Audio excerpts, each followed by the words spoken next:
So hello everyone, welcome back to another video. तो आज के वीडियो में हम बात करने वाले हैं एडवांस फाइनेंशियल मैनेजमेंट के बारे में। एफआर का फाइनेंशियल रिपोर्टिंग का मैंने पूरा का पूरा पीडीएफ मेरे टेलीग्राम चैनल में डाल दिया है, तो आप वहाँ से पूरे पीडीएफ ले सकते हो। पूरे वहाँ पे लेक्चर मैंने अरेंज करके दिए थे, जहाँ से मैंने पूरा पढ़ा था मेरा एफआर का सिलेबस। वो सारे लेक्चर मैंने वहाँ पे अटैच कर दिए फैकल्टी के नेम वाइज, वहाँ पे मैंने डाल के रखे पीडीएफ में। आज के वीडियो में हम बात करने वाले एएफएम के रिलेटेड। तो देखो, फर्स्टली एक बार सीक्वेंस समझ लेते। पीडीएफ तो आपको टेलीग्राम चैनल में मिल जाएंगी। लास्ट अटेम्प्ट में मैंने पीडीएफ बनाई थी यही पीडीएफ, तो सेम पीडीएफ है इस बार भी। तो अगर आपको आज लग रहा होगा तो पीडीएफ पिन सेक्शन में, टेलीग्राम चैनल के पिन सेक्शन में आपको ये पीडीएफ मिल जाएंगी। नहीं तो मैं आज रात तक या फिर कल तक आपको एक दिन में ये पीडीएफ मेरे टेलीग्राम चैनल में डाल दूंगा।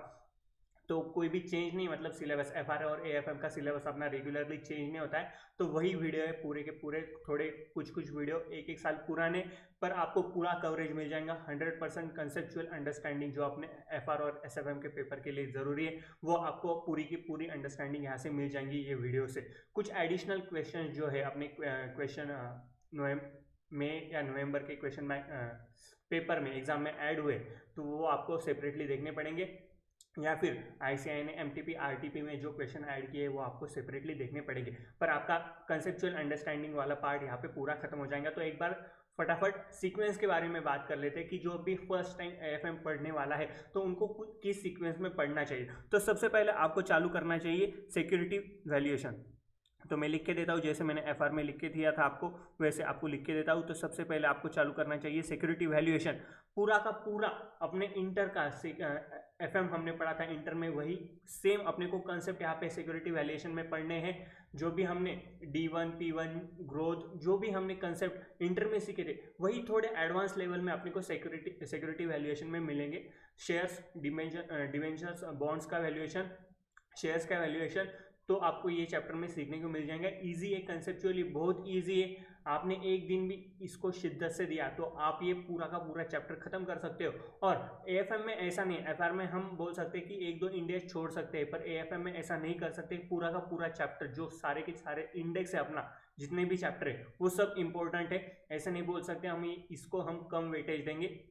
ऐसा हो सकता है कि एबीसी से हम वो चैप्टर आखिरी में कर रहे पर स्किप कर दे पूरा, ऐसा एएफएम में हम नहीं बोल सकते। एफआर में रिस्क ले सकते पर एएफएम में नहीं ले सकते, क्योंकि कम चैप्टर। देखो यार, कितने चैप्टर अपने पास, 15 चैप्टर है, और उसमें से भी हम एक छोड़ के जा रहे हैं, तो अपन पूरा रिस्क ले रहे हैं। तो ऐसा रिस्क यहाँ पे एएफएम में हम नहीं ले सकते। तो देखो, सिक्योरिटी वैल्यूएशन सबसे पहले अपने को निपटा देना है। इजी चैप्टर है, कंसेप्चुअली आपको जल्दी समझ में आ जाएगा, क्योंकि इंटर से रिलेटेड है पूरा। उसके बाद में सिक्योरिटी वैल्यूएशन होने के बाद ही आपको जाना है बिजनेस वैल्यूएशन के ऊपर, क्योंकि सिक्योरिटी वैल्यूएशन में हम सिक्योरिटी की वैल्यू निकाल रहे हैं, बॉन्ड्स की वैल्यू निकाल रहे हैं। बिजनेस वैल्यूएशन में हम बिजनेस की वैल्यू निकाल रहे हैं। कोई भी ज्यादा चेंज नहीं है, बस अपने को वहां पे सिक्योरिटी वैल्यूएशन में शेयर्स के वैल्यू से या फिर बॉन्ड्स के वैल्यू से खेलना पड़ता है। यहाँ पे बिजनेस वैल्यूएशन में बस हमको प्रॉफिट के वैल्यू से, जो बिजनेस का प्रॉफिट है, जो वैल्यूएशन निकाल रहे हैं हम, उसके वैल्यू से अपने को खेल के उसका प्रेजेंट वैल्यू निकालना पड़ता है। इतना ही डिफरेंस है, कोई भी ज्यादा डिफरेंस नहीं। तो सिक्योरिटी वैल्यूएशन के साथ साथ आप बिजनेस वैल्यूएशन खत्म कर सकते हो।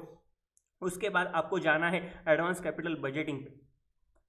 लास्ट अटेम्प्ट में न्यू चैप्टर ऐड हुआ है कंपलसरी, और सारे के सारे इंपॉर्टेंट है। ऐसे नहीं बोल सकते हम ये लास्ट में कर देंगे, या फिर मैं बोल रहा हूँ कि ये आपको पहले खत्म कर देने की इजी है, ऐसा बोल के छोड़ भी मत देना। सारे चैप्टर इंपॉर्टेंट है एएफएम में। तो देखो, एडवांस कैपिटल बजटिंग उठाना है आपको। अगर आपने एडवांस कैपिटल बजटिंग में रिविजन कम हो गए या यूट्यूब पे, तो आपको पवन कर्मिले सर का पूरा प्लेलिस्ट मिल जाएगा। उन्होंने पूरा कुछ तो भी 16-17 लेक्चर होंगे अप्रॉक्स, पूरा एडवांस कैपिटल बजटिंग उन्होंने सिखाया है। कोई भी कंसेप्चुअल डाउट आपका यहाँ पे स्किप नहीं हो सकता। पूरा यहाँ पे उनका पूरा का बैच ही उन्होंने डाल के रखा है, ऐसा बोल सकते हैं। उसके बाद ये 3 चैप्टर होने के बाद आपको जाना है म्यूचुअल फंड में। म्यूचुअल फंड आपको 4th नंबर पे उठाना है।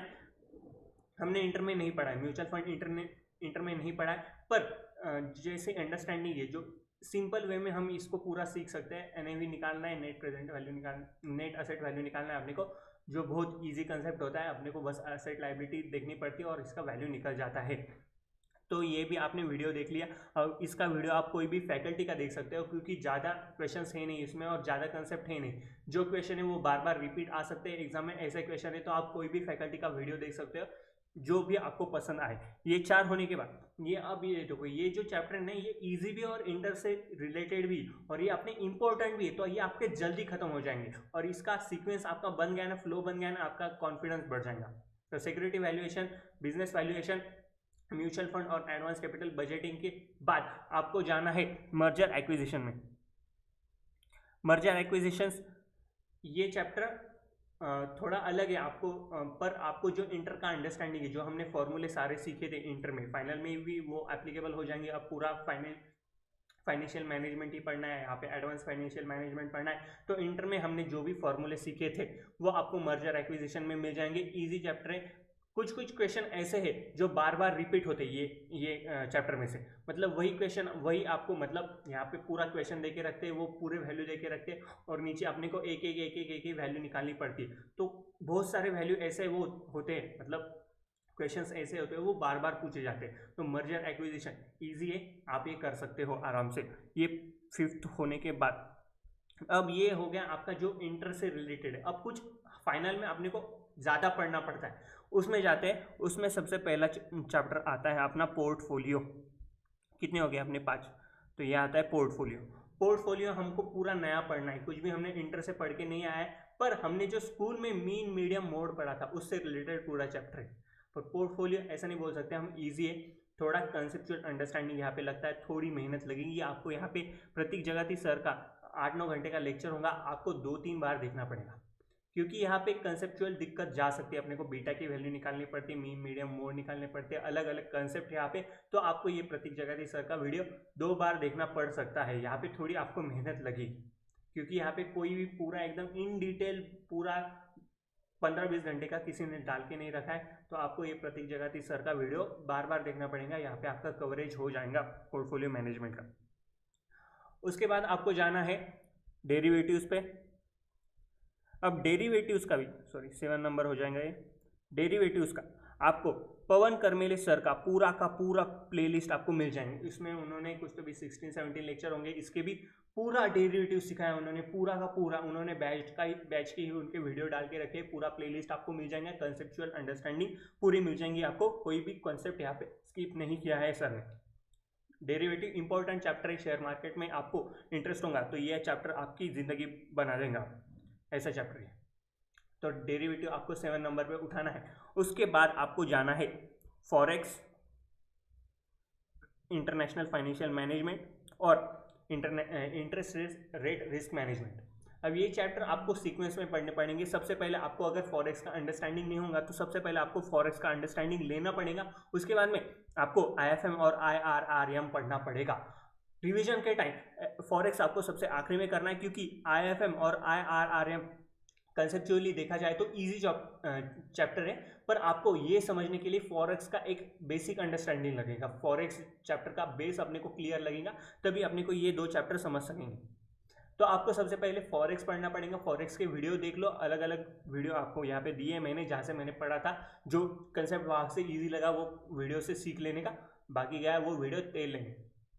तो देखो फॉरेक्स का बेसिक अंडरस्टैंडिंग आने के बाद ये 2 आपके आराम से हो जाएंगे।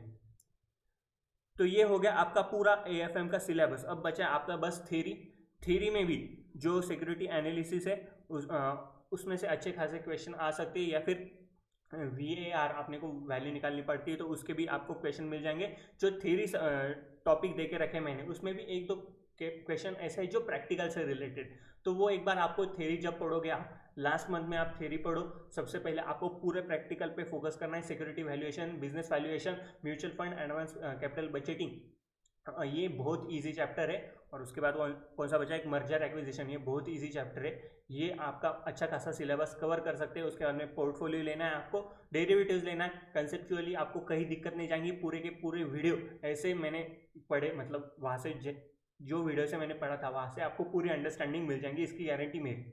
और वो टीचर भी, उनके पुराने लेक्चर है तब वो मतलब ज़्यादा देर तक सिखाते थे, उनका भी एडवर्टाइजमेंट हो जाएगा। तो इसके वजह से उन्होंने बहुत सारे अच्छे लेक्चर डाल के रखे पुराने। और अपना FM का सिलेबस रेगुलरली चेंज तो नहीं होता, जो नए क्वेश्चन ऐड हुए वो बस आपको देखने पड़ेंगे। तो ये हो गया आपका पूरा सीक्वेंस, कैसे पढ़ना है, क्या पढ़ना है, क्यों पढ़ना है। अब बात करते हैं कंसेप्ट नोट्स के बारे में। तो मैं देखो, मैंने एफआर में भी किसी भी फैकल्टी की कंसेप्ट नोट यूज़ नहीं की थी। एएफएम के लिए भी मैं सजेस्ट करूंगा किसी भी फैकल्टी की कंसेप्ट बुक यूज़ मत करो, क्योंकि अपने को क्वेश्चन जितने ज़्यादा क्वेश्चन करोगे। अब एफआर में प्रैक्टिस मैनुअल के क्वेश्चन और मॉड्यूल के क्वेश्चन सेम थे। जब पुराना सिलेबस था तब प्रैक्टिस मैनुअल इशू करता था आईसीए, तो उसके क्वेश्चन आपको मिल जाएंगे। पर एएफएम में उन्होंने क्या करके रखा है, प्रैक्टिस मैनुअल के बहुत सारे क्वेश्चन अपने मॉड्यूल में नहीं दे के रखे, तो वो क्वेश्चन पेपर प्रैक्टिस मैनुअल के क्वेश्चन अपने क्वेश्चन में मिल जाएंगे, एग्जाम क्वेश्चंस में मिल जाएंगे, एमटीपी आरटीपी में मिल जाएंगे। तो आपको एक अच्छी क्वेश्चन बैंक लगेगी। एफआर का आप मॉड्यूल से मैनेज कर भी लो, पर एएफएम का आप बस मॉड्यूल करके जाओ, ऐसा नहीं चलेगा, क्योंकि एमटीपी आरटीपी में इतने उन्होंने अच्छे अच्छे क्वेश्चन डाल के रखे हैं जो अपने प्रैक्टिस मैनुअल के, जो अभी इशू नहीं होता। प्रैक्टिस मैनुअल पुराने सिलेबस का, मतलब लास्ट जो अपना चेंज हुआ था सिलेबस, उससे पहले जो चेंज हुआ था तब प्रैक्टिस मैनुअल इशू करता था आईसीए। तो तब के क्वेश्चन अभी के क्वेश्चन बैंक में, जो मॉड्यूल के अगर क्वेश्चन देखें, उसमें बहुत सारे क्वेश्चन है जो अपने प्रैक्टिस मैनुअल में थे पर मॉड्यूल में नहीं है। तो आपको अच्छी क्वेश्चन बैंक लेनी पड़ेगी, उसी में से आपको एएफएम करना पड़ेगा। अब कंसेप्ट नोट देखे जाए तो कंसेप्ट नोट मैंने किसी की यूज़ नहीं की थी, तो आप चाहे तो फॉर्मूला बुक यूज़ कर सकते हो कोई भी फैकल्टी की, जिसमें सारे के सारे फॉर्मूले उन्होंने अरेंज करके रखे होंगे, अच्छे से चैप्टर वाइज अरेंज करके रखे होंगे, तो आप वो फॉर्मूला बुक रेफर कर सकते हो। उसके बाद में क्वेश्चन बैंक की बात करें, तो क्वेश्चन बैंक की बात करें तो देखो, आपको अच्छी क्वेश्चन बैंक लगेंगी जिसमें आरटीपी एमटीपी प्रैक्टिस मैनुअल के भी क्वेश्चन आपको चाहिए। बस आरटीपी एमटीपी पास पेपर के क्वेश्चन और मॉड्यूल के क्वेश्चन से अपने का यहाँ पे एएफएम का सिलेबस बोल सकते हैं कि कंप्लीट नहीं हो सकता, कहीं ना कहीं आपको दिक्कत जा सकती है। तो जिसमें प्रैक्टिस मैनुअल के क्वेश्चन होंगे वैसे क्वेश्चन बैंक ले लो। अब यहाँ पे बात करें तो प्रतीक जगाती सर की क्वेश्चन बैंक अच्छी, उन्होंने प्रैक्टिस मैनुअल के क्वेश्चन भी डाल के रखे, एमटीपी आरटीपी के क्वेश्चन भी डाल रखे। एएफएम में स्मॉल इलस्ट्रेशंस रहो, एग्जांपल रहो, आपको करके जाना है। एफआर में आप स्किप कर सकते हो, कुछ इलस्ट्रेशन कुछ एग्जांपल स्किप कर सकते हो, पर एएफएम में स्किप मत करो, क्योंकि हर एक क्वेश्चन अलग तरीके से डिजाइन हो सकता है, नंबर्स मंथ चेंज हो सकते हैं, डेट चेंज हो सकते हैं, उस तरह का सेंटेंस चेंज हो सकता है। तो एग्जाम्पल इलस्ट्रेशंस भी कवर करने की कोशिश करो पूरी की पूरी एएफएम में। एफआर में आप स्किप कर सकते हो, पर एएफएम में रिस्क मत लो। छोटे छोटे एग्जाम्पल, छोटे छोटे इलस्ट्रेशंस भी बहुत अच्छे ड्राफ्ट किए हैं आईसीएआई ने। तो देखो, प्रतीक जगती सर का क्वेश्चन बैंक अच्छा है, उसमें उन्होंने सारे अच्छे क्वेश्चन डाल के रखे हैं, मतलब छोटे एग्जाम्पल लो, इलस्ट्रेशन लो, दे के रखे। अब मैंने प्रतीक जगती सर का यूज़ किया था, तो वहाँ से आप कर सकते हो। और उसके बाद में अजय अग्रवाल सर का भी क्वेश्चन बैंक अच्छा है, कुछ तो 500-600 क्वेश्चन मिल जाएंगे, पर उसमें इंपॉर्टेंट क्वेश्चन मिल जाएंगे, बस जो भी इंपॉर्टेंट क्वेश्चन है वो आपको मिल जाएंगे। इलस्ट्रेशन एग्जाम्पल की क्वांटिटी जो है उसमें कम है। तो मैं यहाँ पे पर्सनली रिकमेंड करूँगा कि प्रतीक जगाती सर का क्वेश्चन बैंक अच्छा है, क्योंकि उन्होंने इलस्ट्रेशंस एग्जाम्पल दे के रखे ज़्यादा। तो एएफएम के लिए मैं सजेस्ट करूँगा कि प्रतीक जगाती सर का क्वेश्चन बैंक देखो आप। अब जो भी आपके पास अगर आपने परचेस कर के रखा होगा, तो ऐसा नहीं कि उन्होंने कुछ गलत दे के रखा है, वो भी अच्छा ही होगा, पर मैं पर्सनली रिकमेंड कर रहा हूँ कि आप प्रतीक जगाती सर का ले सकते हो अगर आपने परचेस नहीं किया होगा अब तक तो। और जब वो इंपॉर्टेंट क्वेश्चन डालेंगे तब आप वो मार्क कर लेना। ये हो गया क्वेश्चन बैंक के रिलेटेड। कंसेप्ट के रिलेटेड, कंसेप्ट बुक तो मैंने कोई भी यूज़ नहीं की थी, पर फॉर्मूला बुक आप यूज़ कर सकते हो।